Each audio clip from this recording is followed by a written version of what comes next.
Assalamualaikum warahmatullahi wabarakatuh. Perkenalkan, nama saya Menatik Sitorus, NPM 240200769, semester 7 Akuntansi Mandiri, Fakultas Ekonomi Teknologi dan Bisnis, Universitas Muhammadiyah Asahan, dengan mata kuliah Penganggaran Perusahaan dengan dosen pengampu Bapak Asra Idrian Sapurba, SPD MAKCTK.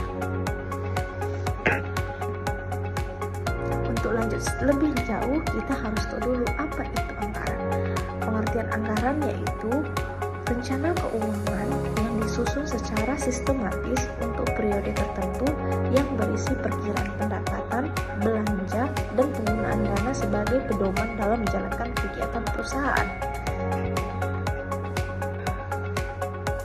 Adapun ciri-ciri anggaran dikelompokkan menjadi 6, yaitu dinyatakan dalam satuan moneter, baik itu dalam satuan rupiah, satuan buah, atau satuan lainnya.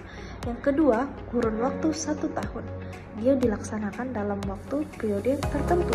Yang ketiga, mengandung komitmen manajemen. Dan yang keempat, usulan disetujui pejabat lebih tinggi dari pelaksana anggaran.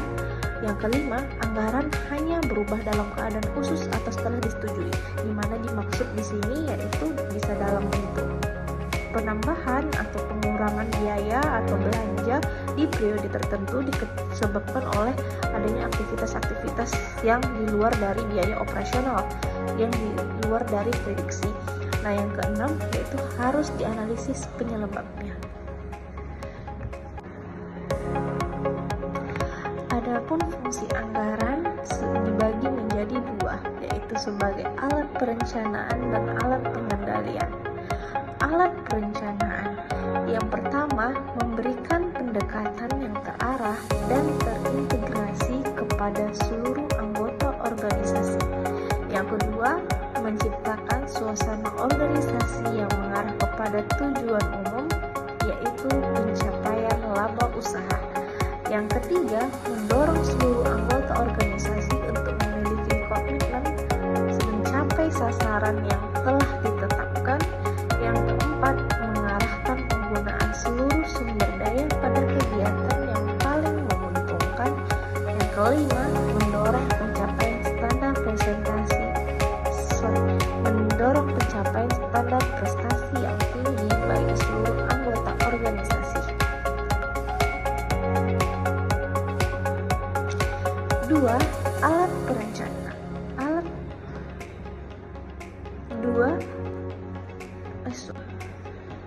Dua, alat pengendalian yang berperan sebagai tolak ukur atau standar kegiatan organisasi. Yang kedua, memberikan kesempatan untuk menilai dan mengevaluasi secara sistematis setiap segi organisasi. Yang ketiga, mendorong pihak manajemen secara dini mengadakan penelaah terhadap masalah yang dihadapi. Jenis anggaran. Anggaran terbagi menjadi 2, anggaran operasional dan anggaran keuangan, di mana anggaran operasional terbagi menjadi anggaran pendapatan, anggaran biaya, serta anggaran laba. Sedangkan anggaran keuangan dibagi menjadi 3, yaitu anggaran investasi, anggaran kas, dan anggaran neraca. Anggaran operasional berupa anggaran pendapatan, yaitu perkiraan seluruh penerimaan yang akan diperoleh perusahaan dalam periode tertentu.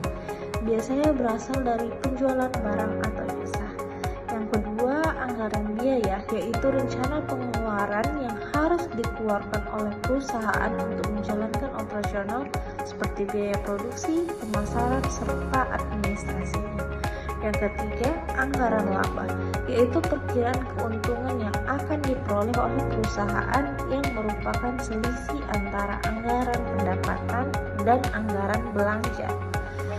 Sedangkan anggaran keuangan terdiri dari anggaran investasi, di mana rencana pengeluaran dana untuk investasi jangka panjang seperti pembelian mesin, gedung, dan atau aset tetap lainnya.